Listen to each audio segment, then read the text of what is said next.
Yo, it's Guido coming at you with the Tactics Talk. Welcome back. Thanks for tuning in on today's episode. We are going to take a look at two tanks. They're like brothers from another mother. Well, maybe not, because I think they're both from Mother Russia. Sort of. They're not both Russian. But I think their background is definitely Russian. Well, if the first one is the 277, that's clearly Russian, right? Tier 10, 277 Russian heavy tank, and it's brother from the same Russian mother. I'm not really sure how it works, but you know, the Chinese have a lot of Russian knockoff tanks. Are they knockoff? I don't know. A lot of them are no kidding developed by the Chinese, but they're certainly off of Russian design. So what do we have? The WZ-111 Model 5A. Now we are sporting a couple of 3D camos on here.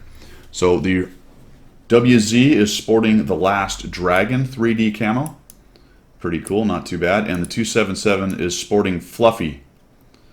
I don't know why it's named Fluffy. I don't know why it's named Fluffy, but it's named Fluffy.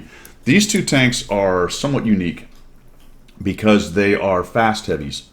You know, they're not a Maus, they're not a 60 TP, they're not an E100, they're not even really an IS4 or IS7. They have decent armor, but what they've got is speed. So relatively low alpha for a tier 10 heavy tank, but a decent amount of speed to get around the battle. So these are tanks that you can run with the mediums, and in a pinch you can run them as a heavy, although you wouldn't want to get tangling too much with the super heavies or the more heavily armored tier 10s, unless of course you're dabbing L number 2 right there. But we're going to take a look at these two, you know, because when people sit down and start grinding through lines, they think the ultimate goal is to go up and grab the tier 10. So let's take a look at two tier 10s at the end of these respective lines. The 277 on the Russian side, the WZ-111 5A on the Chinese side, and let's see which one's best. Now, what do you think? Before we even get started, think about it. Some of you may have both the tanks, maybe one tank or even zero of the tanks.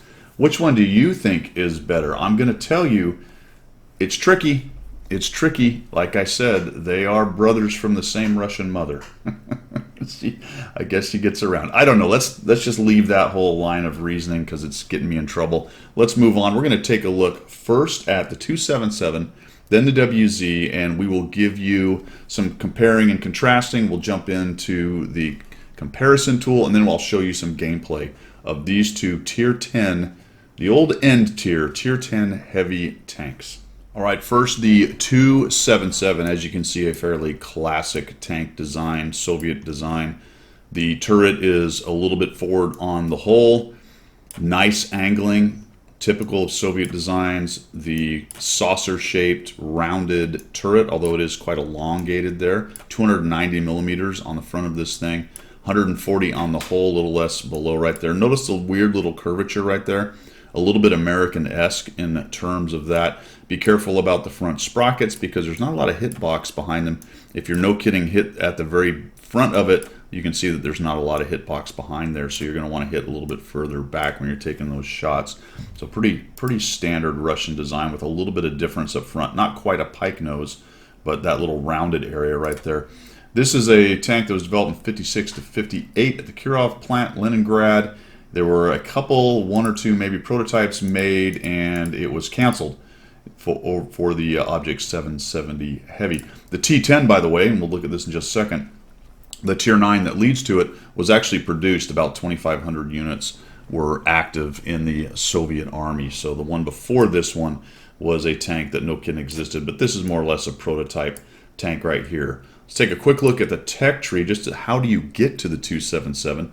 We're going to come obviously from the MS-1 straight through the KV-1 to the KV-1S. Notice that the KV-1 unlocks a bunch of the Russian tanks right there. So this is a great direction to go if you want to split off into even TDs, but getting into all of the heavy tanks through the KV-1. For the 277, you're going to go to the 1S, the IS-3, T10, as I mentioned, into the 277. At the KV-1S, you're going to have a radio operator. You're going to lose the radio operator at the IS for this line, and that skill will go on to your commander. So you're going to have to mess around with that just a little bit. You're going to lose your radio operator, as there are 5 crew in the KV-1S and 4 in the rest of these tanks. But it's very comfortable moving crews through the rest of these. So that is what's going on there. There are no modules to unlock on this tank as it comes fully unlocked as a tier 10. Most tier 10s do that, not all, but most tier 10s. So you can see the crew that I'm running in it has 5 skills for old Captain Simon Claus. This is a pretty good crew. I would say at tier 10 you're looking for 3 to 4 skills to get all the appropriate skills. I will mention one thing that's relatively new that I have done is I have switched a lot of my loaders, and I am doing that as I play to get intuition, because it is really nice to change your shell in 2 or 3 seconds with intuition automatically. This is especially important, in my opinion, with tanks that are running heat, because you may not always want heat. Heat is a little bit problematic because of tracks and screens and things that tend to stop the heat. So it is nice that you only need 2 or 3 seconds to get your AP back up, as opposed to a complete reload in case you're running into a situation you don't need the heat, or vice versa. If you need the heat, you need to bring the heat from your AP, then that's also nice. So think about that when I throw that out for everybody. Just to put in your hip pocket might be something you want to do. The way I've got this thing set up is vents. I've got a rammer and I've got a vert stab on it. I'm running large kits. I did not run food or directives or anything. You certainly could do that at tier 10. I recommend it, especially if you're trying to perform at your top level. You want to make sure all these slots are filled with something useful, and food could be an item. I do not have fighting on my crew. That is something you would want to do if you're going to get rid of the fire extinguisher and run food, or just accept the fact that you burn on occasion. I don't have a whole lot of battles in this, around 20 or 30 in both this and the WZ. I did not find fires to be a big issue, but that's a low sample size, so take that for what it's worth. So that's my setup. All the usual skills in there. Brothers in Arms, highly recommended at tier 10. It's a must. Obviously, Sixth Sense is a must. Sound detection is something you would like these days. That's another new skill. Intuition, and anything that helps with driving or gun handling in there as well is what you're looking for. How have I done on this thing? Let's take a quick look at the stats on the 277. Like I said, I played 28 battles. I'm running a 50% at 909 average experience. I'd rather that be closer to 1,000, but not bad on the damage ratio, 1.19, destruction 1.59, and there's the armor use efficiency. It's a heavy tank. Anytime you're seeing about a 1.0, that means you've got a well-armored tank. Anything at about 0.5 is situational. This is sitting in between those, so it's decently armored, but it is not your heavily armored, say, like I've said before, IS-4, IS-7, Mouse, E100, T60, TP, that kind of heavy. That's not this guy's game, all right? The turret's good, and as you can see, 0.71 is nothing to scoff at, but it's not reaching up into the 1.0 armor efficiency, which tells you have a armored heavy tank. This one requires a little bit of care in use. 2,410 is average damage. It's not amazing, and 870 with assistance, which is actually pretty good right there on the assist side. Or is that a 6? I have to have my binoculars on. Hold on, my friends. What are we looking at? I think, yes, 870. I did read it right. So those are my stats in the tank so far. Let's take a look at then a general overview of the WZ-111 5A. All right, next up we have the WZ-111 Model 5A, the Contender. Which is best? This is a very similar looking tank, isn't it? Front mounted on the turret, 300 on the turret millimeters, very strong turret, nicely angled on the front, and quite a large lower plate. It's a bit larger and easier to hit than the 277, but not by a whole bunch. You'll notice that there's a little more hitbox behind, but still a similar situation if you're shooting at the front sprocket here. You stand a good chance of not getting into any hitbox back there, just something to watch. I didn't mention this on the 277, but they both have a hatch on the right side, although it looks like the WZ has a left side hatch as well, as you're looking at it anyway, right, left-wise. And those can be weak spots there, but the turrets, the hatches don't stick up very much, so they are kind of a difficult target unless you're close to your work right there. So crew-wise, this is a slightly worse crew than I had in the 277, but they're carrying the requisite 3 to 4-ish skills. I did change intuition on this loader as well, but I did not give sound detection to this guy along the way. I did about halfway through playing the games. I probably had maybe 10 games on each, and I played another 10 to 20, as you can see on the number of games that I have as we look at that. And I did that with the intuition because I was testing it out, and these happen to be the 2 tanks that I started testing it out with. And I really like it. I know I'm going on about it a bit, and it's not really what this video is about, but I highly recommend that you put some intuition on some of your loaders. It's at least a good loader skill other than safe ammo rack, right? Okay, crew then is pretty standard. We've got brothers in arms, the standard stuff, gunnery, driving, brothers in arms, sixth sense, intuition, yada yada. That's what you want to have on your crew, all the standard stuff. Come down here for equipment. I'm running the vents, I'm running the vert stab, and I'm running the rammer. I think I didn't talk about that on the 277, but that is your basic best, in my opinion, for this tank setup. There is an argument for things like rotation device, potentially, maybe turbo if you're doing a more competitive thing and you really need to get to the position. They are both relatively fast. We'll take a look at that in the comparison in a minute, around the 50 to 55 kilometer an hour range. So a faster tank may be something you want as far as getting into position, or if you're running in competitive strats, although obviously these are not the meta tanks because we have reward tanks. That's a video for another day out there. So there's small arguments for a couple other pieces of equipment, but I think this is your basic standard best all-rounder. Now when we get field modifications, you might be able to work a couple other different ones based on maps. You can take a look at that, but I think that's about the best. I ran 8 to 10 heat rounds in each of these tanks. You can see that I'm up to 12. I've changed that a little bit. I've added a few gold rounds in there, special rounds, premium rounds, word of the day, word of the week, word of the month right there for that kind of round. You're just going to need that a little bit. One of the things about these tanks, because they are relatively lightly armored in relation to other heavy tanks at tier 10, is you really don't want to bounce. You don't have armor for the trade, so you'd rather not bounce the shot. And that really applies to most tanks, but when you get tanks like this, where you're trading some staying power for speed, when you make those trades, you got to make them count. Plus, you're only running about a 40 alpha. We'll take a look at that. Maybe it's 400, which is low for heavy tanks. So you really need to make those shots count with these bad boys. I'm running large consumables. Again, the same discussion here. I do have a fire extinguisher. I did not run directives, but again, if you're trying to maximize your tier 10, how do I put this, stats, let's just call it that, then you're really going to want to fill all these up with something. Food would be a good one. Again, over to here, run your fire extinguisher or your firefighting skill on these guys if you have enough skills, or you just accept that every 10, 20 games you burn to the ground. Drives me crazy, so I run the fire extinguisher. All right, let's take a quick look at my stats in this. I've done better in this. Again, these are both low sample size. I'm only at 20 battles at 65% at 962 experience, which speaks to me doing a little bit better in this tank at 2,500 average damage or DPG. And we go with the damage ratio is better, 1.33. My destruction is a little better, and armor use is a little bit less. Really low sample size, hard to tell. It happens to have better armor overall. I'm just getting a little less use out of it in the WZ-111 5A, but that's a sample size thing. We'll see where it sits after 100 battles. Hits decent at 74.17 in there, and 434 on the damage caused with your assistance. I'm doing a lot better job with the other tank. This one was already sitting at about 13 battles. I think I did 7 in order to do this video to refresh my mind on it. I really have transitioned to a lot more assist damage in the recent year or so as I'm attempting to get those stats up and do better at this game. That's a critical thing. So 432 is really low for a tier 10 tank. You really want that assist to be better. So that means you're doing tracking shots and damage shots at the same time right there.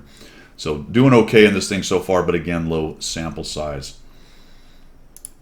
All right, we didn't talk about how you get to this thing, so let's talk about that right now. How do I get myself a WZ-111 5A? Well, like all of the small, I'm not going to say small countries, but let's call it small tech trees relatively for China, it kind of comes through one main line, and you're going to have a little goofiness. You're going light tanks to 2 medium tanks in the Type T34 and the Type 58. Then you go to heavy tanks at the IS-2, and you lose your radio operator. So your crew transition from Type 58 to IS-2 is either going to be a big pain in the rear, or you're going to buy a new heavy crew at the IS-2 and start, and that can be painful, but those are your two choices, to be honest. The IS-2 is a 4-crew commander, gunner, driver, loader. The commander has the radio operator, and it is the same through the WZ-111 5A. So that's the good news. Once you get your crew going in the IS-2, then you've got the same crew. Oh, by the way, there's a 112 Premium that has the same crew layout, so you could get a Premium and do the crew trainer. There's also the WZ-111. I think I said WZ, but it's just 112. There's the WZ-111, another Chinese Premium. Craziness. At Tier 8. All right, so that will work out for you if you want to get a crew trainer. Otherwise, you're just dealing with it as you go through. And that is how you get yourself a WZ-111 5A. Now, let's take a quick look at the comparison, because this is where it gets kind of interesting. The old comparison tool. So I've done something a little different here than I usually do. The first two, you got the WZ and the Object 277. These are stock, 100% crews, but no equipment or skills. These are set up as my tanks are set up, with the crew skills that the crews have and the equipment that I have on them. So let's concentrate first on what happens when they're just stock here. I think I said 400 or 440 on the Alpha. I was incorrect. It's 490, which is decent at tier 10, but it's not, 750 like the E100 is dropping. The pen are very similar, 250 and 265 for the objects. The object gets the nod there. The rate of fire is 5.59 and 5.01.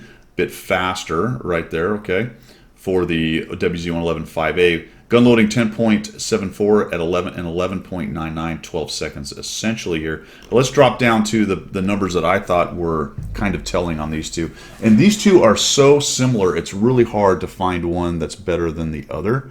But there's a couple things that one of them does in this game that are kind of critical that is going to give it the nod, in my opinion. And one of them is gun depression.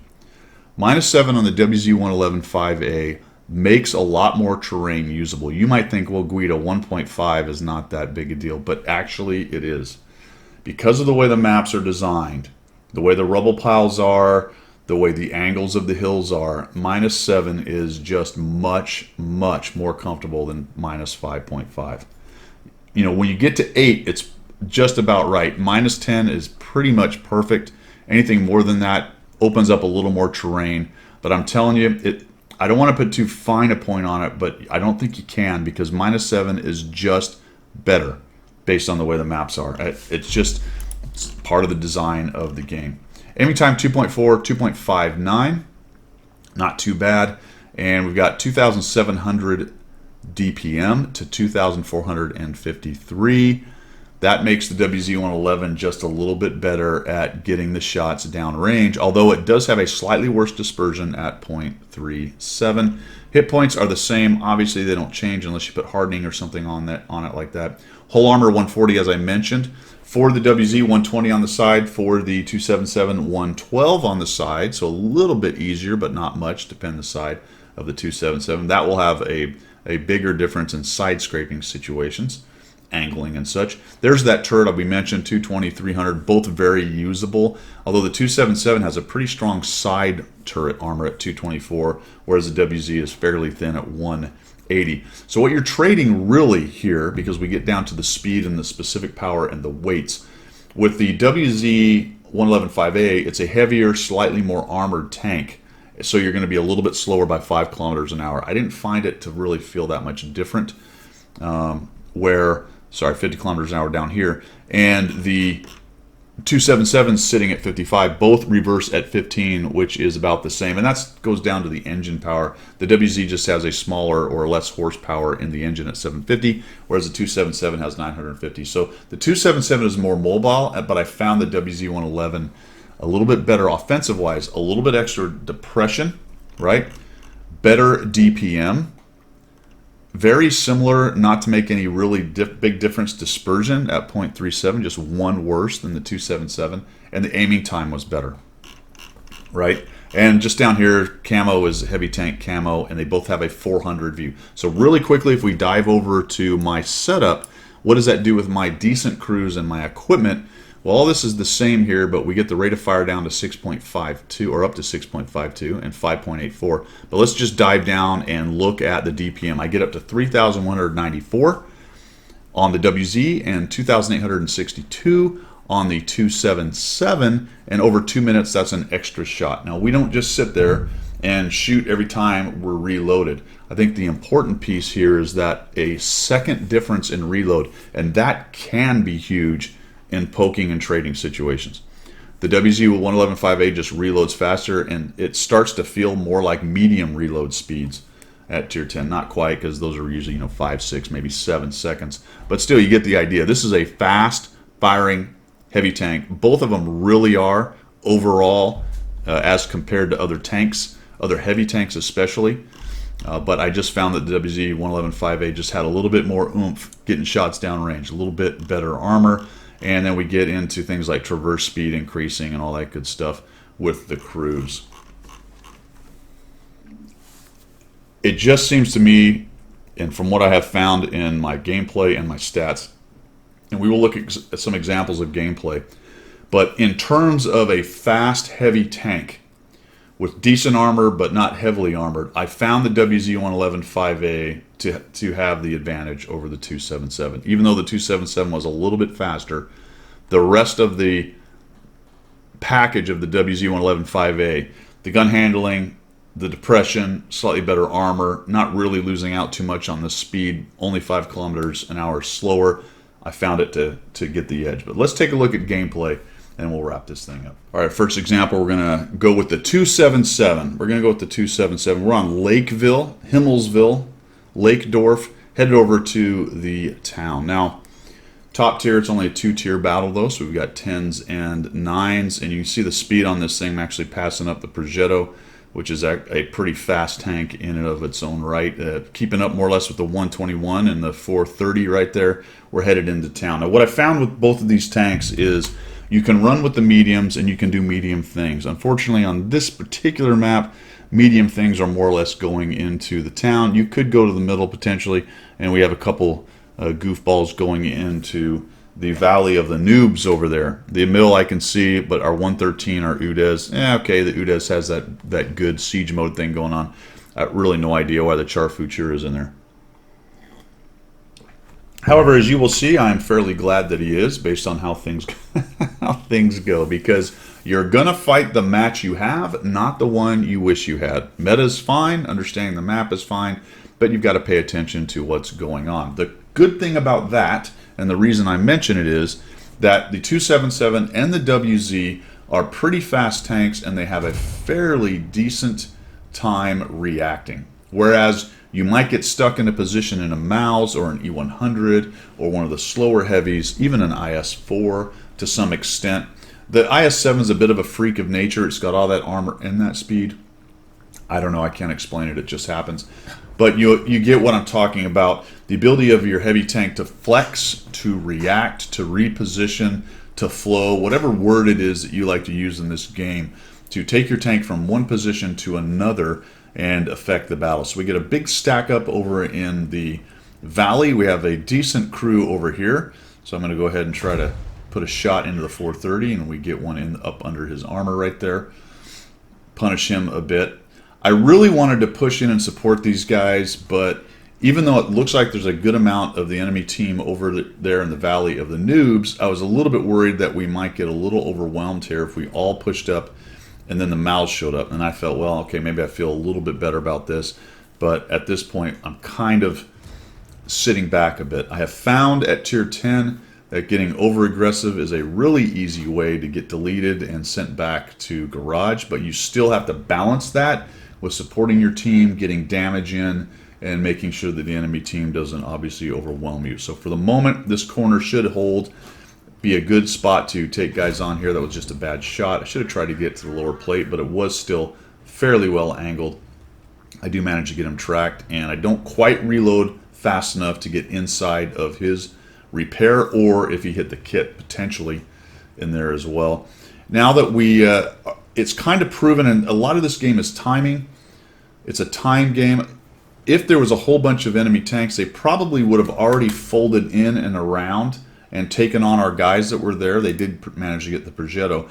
So I felt like as I'm moving forward and what I'm counting noses over than the Valley of the Noobs, and I see the Object 430 in the middle road. If I count all that up, plus the 2 dead, I feel like there's not much left here. Maybe a tank or 2 is hiding out behind those buildings there, so it's time to get in. I think the WZ was a little bit upset with me right there. Put a little shot, but that's okay. We don't have any team dabs anymore. The Mouse is fading back, which makes me feel like I'm going to have a better time taking on the 430. A little bit of a hasty shot. He shoots. I know a 430 has a fairly long reload, so I'm going for a medium especially. I'm just going to come in here and get that shot down into his lower plate. We get a fire, but he has an automatic fire extinguisher. Even though I'm a heavy, I'm going to use that rubble, and let's just go by him instead of shooting into that nice front armor of a 430. Trying to get around here, and he dies. Thank goodness the Mouse didn't push into me, but he had other things to think about. Now, they are having the same calculus I was talking about earlier. The Mouse knows he's getting swarmed by all these guys, so he is fading out. We do have another 430U right here. He's come off the middle and moved into the city there, and then pretty quickly an STB is going to show up. So we'll go ahead and take a shot onto his lower armor. I'm worried about the Mouse, so I don't want to back up a whole bunch, so I'll just kind of scoot around here looking for another shot on one of these guys. STB dies. Looking for a free shot onto the 430U, and there you go, another 510, and there's our Mouse. So I've dabbed 2, I've got some armor to chew through, not reloaded, wait a potato, and we'll go ahead and start pushing in on this Mouse. So far, pretty standard heavy tank gameplay, and that is something that the 277 can do with support. You don't want to be the heavy tank going in there and trying to tank a bunch of damage with your armor, but you can be the heavy tank in there supporting all of the rest of the guys. So he's doing a decent job here, and I'm thinking, uh-oh, I'm getting pushed by the JPZ. This is going to hurt. Yep, I knew it. We'll sneak one into his lower plate. It's going to take me a while to repair, although I think I used my repair kit.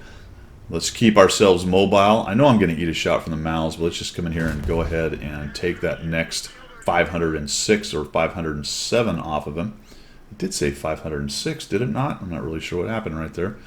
And now we'll come in here and we'll do what a shoot him on the way.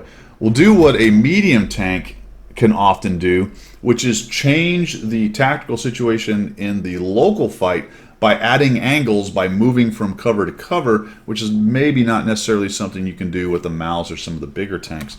And you can do that with enough speed to get to the cover. So we'll go here, and now we're looking at this, and things are looking pretty good. We have a slight advantage, but not a huge one. And I'm thinking, well, I need somebody to get some spots for us to take some of these guys out. I don't really want to just go YOLOing down this road because I'm looking at a Sturv, I'm looking at a T95, potentially a T30. I don't know if he's in the middle. The Tortoise looks like he's over there. The Sturv just killed the 777 version 2, and I'm looking at this going, this is not exactly great. But the 430 hopefully will go in there and get us some shots. So I'll come here, hold down. This is using the turret. Try to minimize the amount of my hole that is seen. There's a little rise in the terrain right there. So we're taking a look. We got the phase 1. All right, that's good. We'll shoot there. He died before I could shoot, unfortunately. And yep, the T95 is way back in that back corner right there. And then I noticed my 430U has died, and I'm thinking, well, I guess I need to back out of this because all I've got is a JPZ who's not in a great position and a T30. I have decent hit points, but I'm now worried about what's going on over in the valley. I get lit, so let's think about this for a second. I'd like to back out of this, but I don't want to take damage doing so. I did consider going low, but I think there's enough of a problem over in the valley that I don't want to get anchored messing around at their cap. Their cap campers will probably be there later. All right, that's a standard mantra if you want to get better at this game. Stop letting campers play. If they're content to sit back there and camp, let them do so. Somebody took a shot at me. I'm going to use this rock as cover. We're going to just turn around right here. Actually, what I did is I kind of shifted a bit. I didn't want them to know I was just turning around and leaving. There we go. So I should be dark pretty soon here, and we'll back out of this thing. You can see that one of my TDs already has the idea. The T30 is thinking, well, we got to go back. Let's go ahead and secure our cap. Let's just make sure that those guys don't somehow break through. We're thinking about it for a second. The 113 dies, and that clinches it. Once the 113 died, I started moving. And that's the nice thing about this 277. Decent speed. What are we doing? We're doing 35, 36, 37. Let's see if we even get up to 50. We're at 47, getting to 50. Finally get up to speed, and there's that 55. So cruising along nicely, as long as you don't turn and shave off some of your speed. Looking at, over 50 on the way back. Tortoise dies, and then I see that the Char is taking them on. Like, oh crap, now I don't know what's happened. Let's keep moving back this way. Ah, there he goes. Now the Emil's dead. So, nice speed, and now I just swing around through the town with that good speed and head on back this way. And that is just something you have a much more difficult time doing with a slower tank.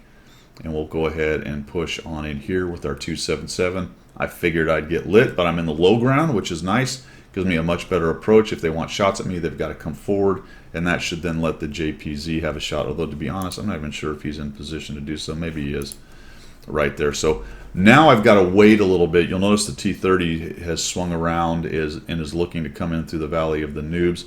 What I'm looking for now is a little bit of support. So I'm just going to go ahead and speed this up because I mess around with this tank for a bit. We're trying to figure it out. Their WT goes in, and now I'm looking for, where are these guys? Well, one sees me.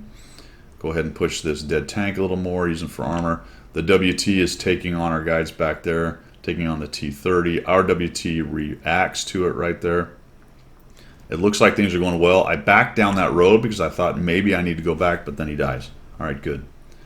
Now there's only 3 of them. Let's go ahead and come in here and do some more heavy tank things.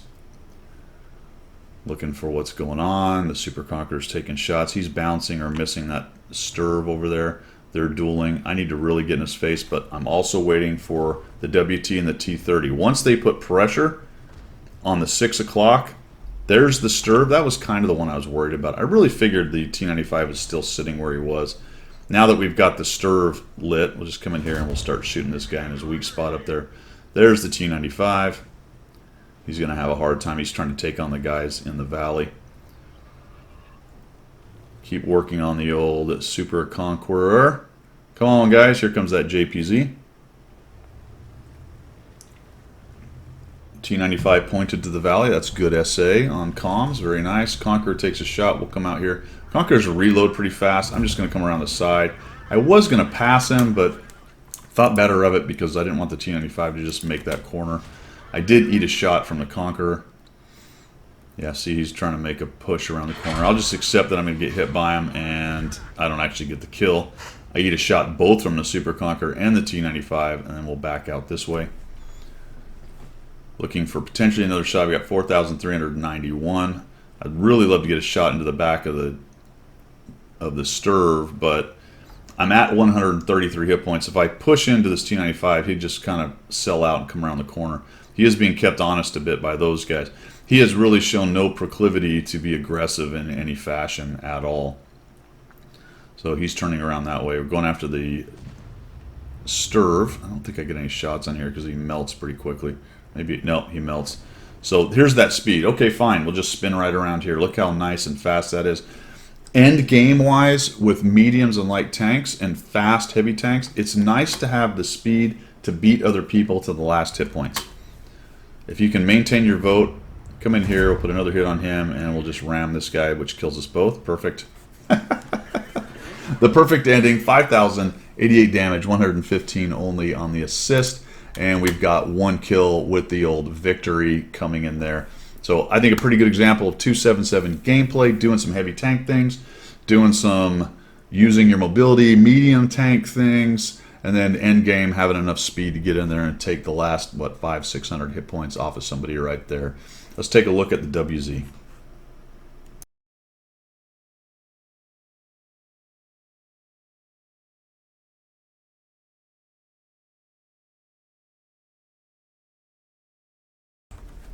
All right, for the WZ, we are on Minsk. I am over here in the heavy brawling zone over here, which has been, the possibilities have increased over here. We get tracked by that shot right there. And the reason is that over on the east side, they've opened it up and there's a way to get around. This used to be a very stagnant peekaboo brawling area right here. And the critical terrain was, in fact, over on the west side. It is really unfortunate, just to get on a bit of a sidebar, that they didn't leave the ability to go around the edges over on the west side and just add that ability on the east side. I think that would have been fantastic. If they would just change the west side to be very much more similar to what it used to be, this would be a really good map. But I think what's happening now is the meta is shifting a little bit over to the east side. We'll see what happens in the long term, whether that's really true or not. What can be said is that right now anyway, the east side is much more usable because you have these abilities to get you have the ability to get around. Somebody's actually back there shooting at me and I don't see them. I don't know if they were shooting at me or that was somebody else. But the cool thing then about the WZ and the 277, as I've been talking about, is the mobility of the heavy tank, the ability to get around and to push into cover or to push into their edges, and you can even use that in cities. With the heavier tanks, you really got to think about whether you're going to trundle out into positions or get out in the open. With these tanks, you can do things like this, right? A mouse would have a hard time getting across this without, maybe taking a bunch of aggro, but I just zip across, nice speed with this thing, and let's get this gun up forward. We'll help this 277 and this 121 in here. And the 121, I like that. Medium tanks that come in and help the other heavies. The 60 TP fired, so I'm actually going to come around here. We're going to ignore the 60 TP and we're going to say hello, surprise to the IS-7. And that is the cool thing about fast heavies. They can do things like this, right? We'll come around, we'll minimize the exposure to the 60 TP. Yep, he's probably going to get a shot on me. I'm going to out-reload this guy. That's his rear armor, which is fantastic. And we'll take that dude down. So there you go. There you go. Using a little bit of speed to trade some position, a little bit of hit points to trade for a better position. And now I've got a couple friends here backing me up. Let's see if we can get in here and get this 60 TP. Now he's one of the more heavily armored tanks, and he's got the big 750 boomstick. So I really don't want to trade one for one with this guy. That's not a great idea, right? If I play peekaboo and I trade my 490 for his 750, that's just bad. It's no bueno. What I'm looking to do is get him to shoot somebody else or potentially to push in. Here's a 277. We get hit by Artie. So I figure, you know what? There's no reason to sit there and get hit by Artie.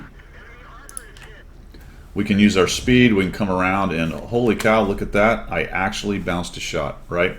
So angling, doing a little wiggling, making it hard because you're relatively fast coming at these guys. You can get them to miss shots like that, and now it's just two heavies against one. And I was talking about this in a coaching session. I'll let it keep going. A while ago with somebody, or a couple days ago with somebody, is if you can get people into a crossfire where you're shooting them from both sides and you can stop them from bringing their best armor profile to your guns, both of your guns, that's always better. So go around somebody, and the fast heavies allow you to do that. 277, a little bit surprised he didn't disintegrate, because what I was worried about is where is that JPZ? I'm like, what is going on with that JPZ? Now, let's talk about another danger, though, about fast heavies like this. This game is not necessarily won. We're not doing particularly great over on the west side. Things are looking good here, but look how far back the rest of our support is. The JPZ, our 60 TP back there. The FV is, I don't know what he's doing. I guess he's trying to snipe across at everything that's going on in the west. So the 277 and myself have to be really careful. It's great that I have a buddy, but he's about a one-shot. I've taken a little damage, and I don't think we really want to go just YOLOing in yet, although we're starting to see maybe the 60 TP come in and help us. And then I noticed the Conqueror's making a runner, so that makes me feel like I might get some good shots because he's kind of busy over there. So Bank, go ahead and shoot him in the back and give him something else to think about. So the point of all that is be very careful with your fast heavies. It's a nice thing to have, but you can get yourself in big trouble by overextending. Right? Bottom line, it's easy to overextend in a fast heavy because you're thinking, ooh, I'm a heavy, I'm dominating, I've got speed, let's get in there and tear these guys up. Yeah, I ran into that guy. I would have loved to have been able to get that shot. And I don't really know where he's going, to be I guess he was looking at the T92 HMC actually comes around the corner and hits me and somehow survives all that. So that was fantastic. Conqueror's a bit of a problem there he is, so we'll shoot him. We actually bounce that. Looks like it gets into the tracks. And the Super kind of out-reloads me. And he's got about similar hit points, so we'll back off. And I'm really hoping one of my buddies... I don't know why this is going on behind us. I would have loved that they come help me. Maybe the 277 thought he was going to come around the other side of the Super Conqueror, but getting a little help here would be fantastic. So we'll just hold him for a second. See if maybe that my JPZ will come across, maybe my FV, I don't know. We'll see if they can kill that JPZ behind me, but they're kind of doing what I was warning against. They're sort of YOLOing in and getting multiple angles from the bad guys here. Let me take a hit on that one. We're both at 900 or so. He's at 800, I guess. The GW dies, and now I've got a real problem, right? I'm seeing the Leopard coming around behind on the 277. The JPZ is still alive. I've lost my 60 TP. We have a decent lead at 16,000 to 10,000 hit points, but I don't have a lot of support right here, so I'm going to have to do something. So the 277's doing his damnedest in there. I just decide I got to go kill this Conqueror. Oh, didn't work. That's fine. It'll get us out of here. So we'll go around this corner. There we go. Now they can't all turn around. I see the Progetto here. I'm thinking, my goodness, if that guy gets a shot on me or starts clipping me out. Here comes the FV finally. And I'm thinking, we got this now, baby. Progetto misses. And I'm looking for an opportunity. I have a JPZ, a Leopard, and a Super Conqueror. The last thing I really want to do is just go YOLOing around the corner and eat those shots. The JPZ itself can delete me from the game. So I've got to be careful right here. All right, so got myself really into a little bit of trouble with the speed of the heavy. That's the thing about these tanks. It's nice to have. It's good to be able to get into positions like this if you are leveraging that capability. I don't know what this FV is just staring at the corner. Not very helpful. But along with how's it go? With great power comes great responsibility. With great speed requires great care in this game. So we're going to hang out here for a minute. We'll go ahead and speed this up until we get some motion. Here comes the JPZ-100, and we're starting to really get into the winning part of this battle. As our JPZ goes in there and starts to create some leverage. The FV, I don't know. I'm just peeking, poking, trying to find out where these guys are. And it looks like they've fallen back. And then once I start to get lights, it is very apparent that they have. The Sturv gets a kill on the 65 coming around this way. Here's our JPZ buddy. We'll shoot him. I do get hit by the Conqueror. And then he dies to the Conqueror GC. And I don't know if the FV took any shots in any of that. Yep, he's just following me. 3,865 damage, 299 assist. Come around here. I think I get an arty kill, which is always awesome. There he is. So we'll take him down. And the game be over at 3,868 damage. I think there might have been a blind shot in there. So there you go. The example of the WZ-111 5A. We bounced 1,110 with 299 assists. Let's wrap it up, and we will come up with which one is better. Which one do you guys like? Let's find out which one I like.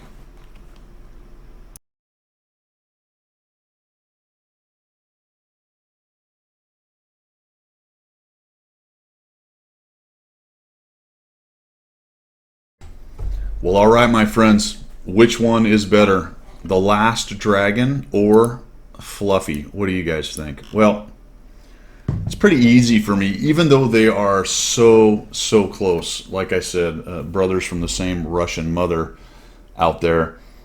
Very similar play styles, fast heavies with decent turrets and okayish armor, can swing to the heavy roll when need be, but can also run with the mediums and have the flexibility of getting around the map, which is something that good players covet, and these tanks have. They have decent stats on the guns as well, but I am going to give the nod to the WZ-111 5A, the Last Dragon. Plus, I think the 3D style is a little bit cooler, actually, than Fluffy is. That's just me personally. The DPM, the slightly better armor. I'll accept a little bit less speed at 50 kilometers instead of 55, and the gun stats are about the same, but the depression, I think for me, is the clincher. It's just a better weapon as far as getting the rounds down range, from the depression to the aim time to the DPM. Works just a little bit better, but man, it is one of those. It is a really close run thing, and to be honest, they're both about the same tank stats wise. Because of the way the maps are designed and the way the game is played, I have to give the nod to the WZ-111 5A out there. That is Guido's choice which is better, 277 WZ-111 5A. I picked the Last Dragon WZ-111 5A. Let me know which one you pick down below, and make sure you tell me how bad my setup is. And always love those. Always love those. But seriously, if you have a different setup, especially if you have a different setup, if you carry more gold, less gold, more HE, something like that, put that down in the comments down there, because it's important. Other people could learn. If you go, hey Guido, that's screwed up. I use low noise exhaust. I use optics and hardening. Whatever the heck it is, let us know down there, because people may learn something, and I may in fact also learn something. That is what this channel is all about. That's all I've got for today. Say goodbye to the Last Dragon and Guido, and we will see you tomorrow.